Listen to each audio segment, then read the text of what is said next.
Hey guys, Nick here from Cine Robota. So today I'm going to share with you guys something that I wasn't really sure I should post about, but I thought I'll give it a go because it's a little bit of a personal video, but it's something I kind of wanted to share with you guys, and I'll tell you for why. So Transport for London released one of their All on the Board series. I saw it this week about something called Dyspraxia. And they talked about what it is, what it isn't, how it affects people, how you can maybe treat people and help people with dyspraxia. Just trying to educate people in a bigger way. And I thought I'd post a video about this because I'm dyspraxic.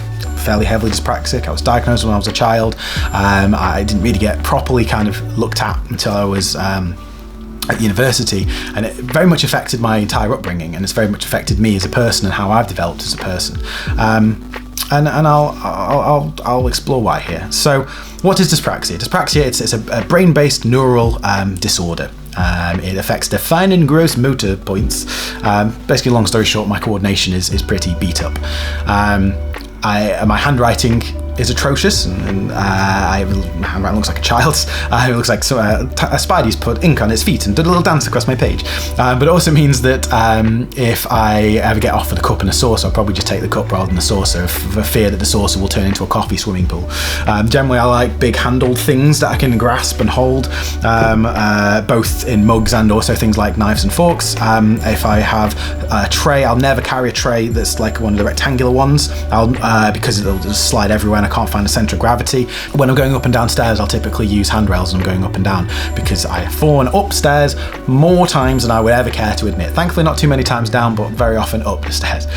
But here's the thing, someone who is dyspraxic, they're not lazy and they're not stupid. It's nothing to do with intelligence. I was accused many times when I was growing up through school of being stupid or lazy. I'm not stupid, I'm not lazy.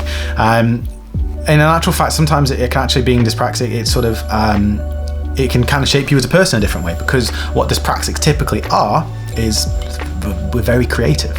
Although our hand-eye coordination is battered, our muscle memory can be developed very, very good. When I was a teenager, I learned how to play guitar, and that really helped develop my muscle memory further, and I learned how to sing. I'm actually much better singer than I'm a guitarist, but it's a lot of it's to do with muscle memory.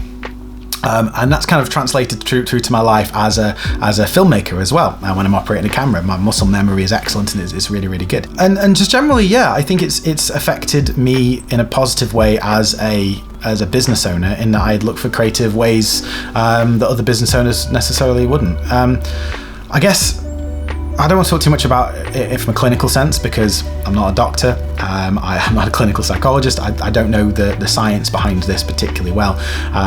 But from my own experiences and talking to other people who suffer from dyspraxia, sometimes it can feel like it's our kind of own little superpower, if you like. So you hear people who are autistic talking about this all the time. I think it's a brilliant way of thinking about it, that they think that autism is their superpower. It allows them to be brilliant in their own way. And whilst dyspraxia is not autism, it's also not dyslexia and not dyscalculia, which it commonly gets mixed up with for some reason. It's nothing to do with those. It feels like it's a way that we can kind of unlock a part of ourselves, and we can try and kind of understand a part of ourselves as to why we are the way that we are. So sure, my handwriting's atrocious and I'll fall upstairs, but also I'm incredibly creative. I speak quickly, I think quickly, and I think in an incredibly creative and effervescent way, if you like. So you know what, I just really like to see if there's anyone else out there who's in a similar sort of position, I guess. Are there any other dyspraxia sufferers out there who maybe run a business, or to people who are close to you guys, and you have some of your own experiences to share? And I'd love to hear about how you guys have kind of coped with this, and how you've kind of worked your life around this and still made a success of yourself with this stuff, because everybody's story is slightly different.